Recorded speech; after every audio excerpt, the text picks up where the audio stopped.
The biggest thing I learned this summer was to work remotely and be responsible for answering the questions every day on Slack and Google Classroom. I learned about starting a business as a youth. I learned about change.org and writing a petition to ask for a change in my community. I learned that I want to work again next year with SYEP if I can. And this learning has helped me because this was my first real job, and I learned how to have responsibilities by working by myself. And this learning will also help me in the upcoming school year because I will start to think about starting an online business and other business ideas that I can come up with eventually.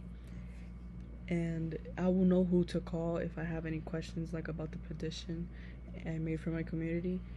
And this learning will help me use my voice more by speaking right and, improving how I speak.